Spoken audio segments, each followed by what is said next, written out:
welcome back to the reading of the poem of the Man God, written by Maria Valtorta, Volume 3.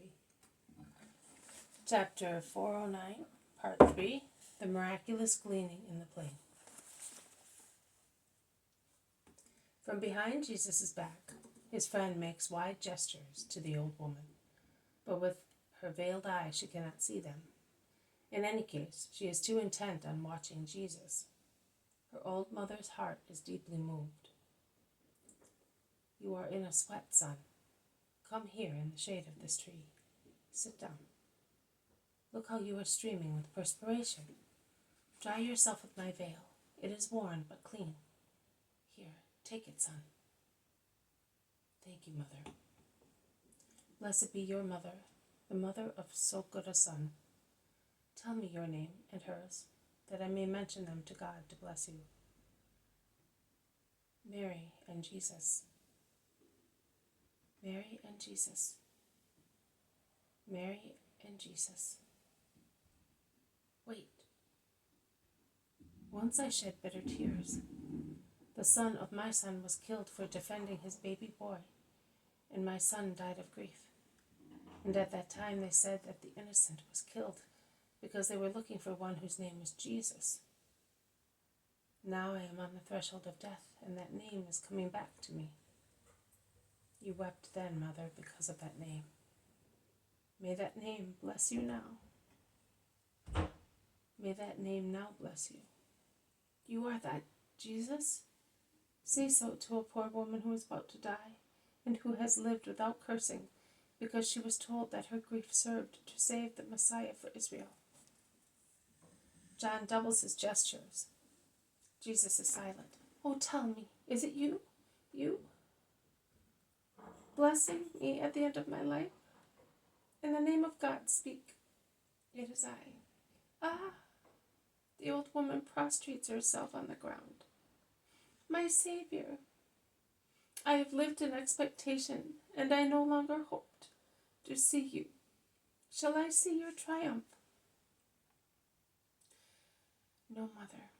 Like Moses, you will die without knowing that day. But I will give you the peace of God in advance. I am peace. I am the way. I am life. You, a mother and the grandmother of just children, you will see me in another eternal triumph. And I will open the gates to you, to your son, to the son of your son, and to his baby boy. That baby who died for me is sacred to the Lord. Do not weep, mother. And I have touched you, and you gathered ears for me. Oh, how did I deserve such honor? Through your holy resignation, come, mother, to your house, and may this wheat nourish your soul more than your body. I am the true bread that descended from heaven to satisfy the hunger of every heart. You, Thomas and James, have joined them with their sheaf. Take these sheaves and let us go. And the 3 apostles, laden with the sheaves, walk away, followed by Jesus and the grandmother who weeps and whispers prayers. They arrive at the little house, 2 small rooms, a tiny kitchen, a fig tree, and a small vineyard. Tidiness and poverty. Is this your home? Yes, it is. Bless it, Lord. Call me son, and pray that my mother may find solace in her grief, since you know what the grief of a mother means. Goodbye, mother. I bless you in the name of the true God. And Jesus raises his hand and blesses the small house. He then bends and embraces the little old woman. He presses her to his heart and kisses her head covered with thin white hair. And she weeps, rubbing her lips against Jesus' hands with veneration and love, and crushes me with grief, because I think of my mother, who was afraid of you, Jesus, when she saw you. Why be afraid of you, Jesus? Jesus says, why? There are many whys in your heart after this dictation, but I will begin from the last one. The other query you have had in your heart is always whether I knew that Judas would not be saved, notwithstanding that effort to save him. I knew. Why then was I happy? Because also the simple desire that was present, a flower in the barren land of Judas's heart, made the Father look benignly at my disciple whom I loved and whom I could not save. The eye of God on a heart. What would I like except that the Father should look at all of you with love? And I had to be happy to give the poor wretch also that means to revive. The incentive of my joy seeing him come back to me.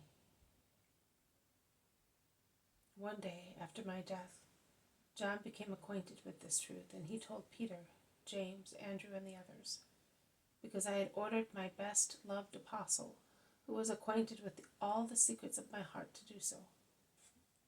He was informed, and he told them, so that everyone should have a rule in guiding disciples and believers later. That soul, that after falling comes to the minister of God and confesses its error, the friend, the son, the husband, or the brother, who after erring comes saying, keep me with you. I do not want to make mistakes anymore, so that I may not grieve God and you. I am not to be deprived, among other things, of the satisfaction of seeing our happiness and realizing that they are anxious to make us happy. Infinite tact is required in curing hearts. I, the wisdom, had such tact to teach everybody the art of redeeming and of helping those who are redeeming themselves, although I knew that in the case of Judas it was useless. And now I say to you what I said to Simon of Cana. Cheer up, and I clasp you in my arms to make you feel that there is someone who loves you. My hands give punishments, but they give caresses as well, and my lips speak severe words, and also words of satisfaction, and the latter are more numerous and uttered with so much more joy. Go in peace, Mary. You have not grieved your Jesus, and may that be your comfort.